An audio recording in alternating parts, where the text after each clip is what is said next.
ये कहानी रामपुर गांव की है। उस गांव में एक जमींदार रहा करता था और वह हमेशा अपने जेब को देखता ही रहता था। क्या बात है, कोई मेरे जाल में फंस क्यों नहीं रहा है।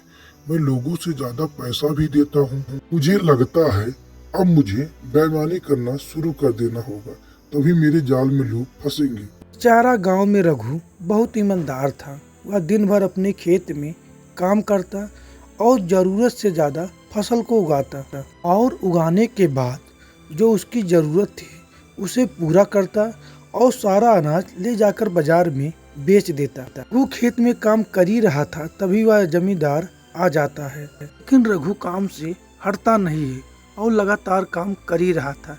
लेकिन वह जमींदार रघु के पास जाता है और रघु से कहता है, देखो रघु, आज मैं तुम्हें एक उपाय बताने आया हूँ। मैं देखता हूँ कि दिन भर तुम खेत में काम करते हो और पसीने से लथपथ रहते हो। उसके बाद भी तुम्हारे जरूरत से ज्यादा अनाज तो होता है, लेकिन बाजार में जब ले जाकर बेचते हो तो तुम्हें कुछ ही रुपया मिलता है, ज्यादा भी रुपया नहीं मिलता। जमींदार साहब, आप तो बात सही कह रहे हो। मेरे खाने भर का अनाज होता है, लेकिन बाजार में ले जाकर बेचने के बाद मेरे पास कुछ ही रुपया होता है। लेकिन आप कौन सी उपाय बताना चाहते हो, मुझे बताओ।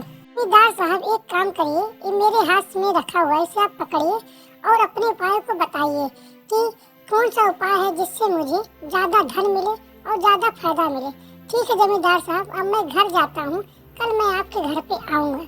रघु अब शाम के वक्त घर पे चला जाता है और सुबह फिर खेत में काम करने के लिए आता है।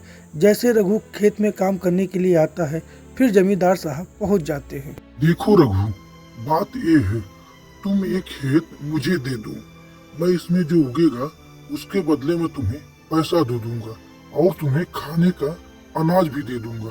तुम्हें अब खेत में काम करने की जरूरत नहीं है, सारा जरूरत मैं तुम्हारा पूरा कर दूंगा। रघु, अब तुम मेरे साथ तहसील में चलो, मैं वहाँ तुम्हें सब कुछ बताऊंगा। जमींदार साहब, मैं एक गरीब हूँ, लेकिन मुझे कुछ पता नहीं है।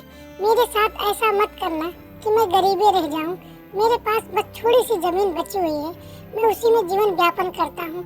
ये उपाय तो आपको अच्छा लगा, लेकिन मेरे साथ कुछ गलत मत करना जमींदार साहब। रघु, तुमने मेरे पे विश्वास किया है और अपना जमीन तुम्हें मेरे नाम कर दिया है।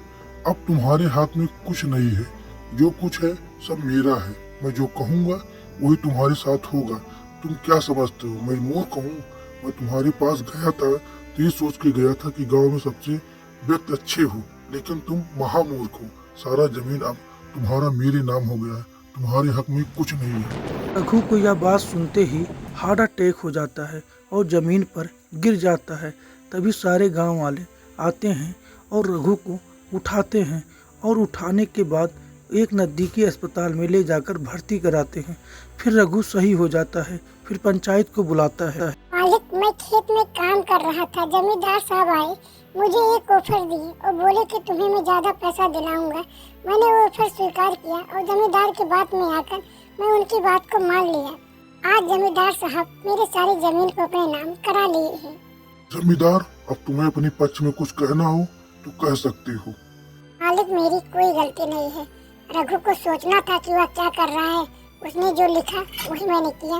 दोनों पक्ष की बात सुनकर यही साबित होता है कि रघु के पास कोई सबूत नहीं है, लेकिन जमींदार के पास लिखा हुआ सबूत है, इसलिए जमींदार के हक में फैसला सुनाया जाता है। जमींदार बहुत खुश होता है और वह खेत में जाता है और कहता है कि वह जो मैं चाहता था वह मुझे मिल गया।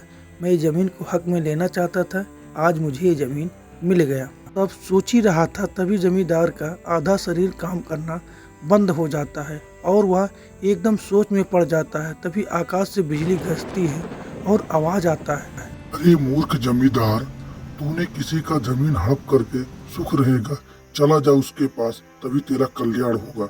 जमींदार हाँफते हाँफते वहाँ पहुँचता है। रघु, मुझे माफ कर दो, मेरा आधा शरीर काम नहीं कर रहा है। अब तुम ही मेरे शरीर को ठीक कर सकते हो। मेरी गलती है, मैं तुम्हें सारा जमीन वापस कर रहा हूँ, मुझे माफ कर दो। मैं हाथ जोड़कर तुम्हारे साथ खड़ा हूँ, मुझे माफ कर दो रघु। मेरा शरीर काम नहीं कर रहा है, ऐसे लग रहा है कि मेरा एक शरीर शून्य हो गया है, मैं कुछ कर नहीं पा रहा हूँ रघु। मैं तुम्हें जमीनें नहीं दे रहा हूँ, मैं तुम्हें अपना सारा संपत्ति भी दे रहा हूँ। मेरे शरीर को सही कर दो रघु, अब तुम्हारे हाथ में है। मैं थोड़ा सा जमीन तुम्हारा लिया था, लेकिन आज मैं तुम्हें तुम्हारे जमीन के बदले कई गुना जमीन तुम्हें वापस कर रहा हूँ। स्वामी, इसीलिए कहते हैं जो जैसा करेगा उसे वैसा ही मिलेगा। भगवान के अंदर देर है, अंधेर नहीं। लेकिन स्वामी, इस घटना से हमें एक सबक मिला है कि मैं अपने बच्चों को इतना अधिक पढ़ाऊंगा कि किसी के जाल में नहीं फंसेगा। उसे इतना ज्ञान होगा कि वह क्या कर रहा है और किस जगह साइन कर रहा है। अपने बच्चों को बहुत पढ़ाएंगे।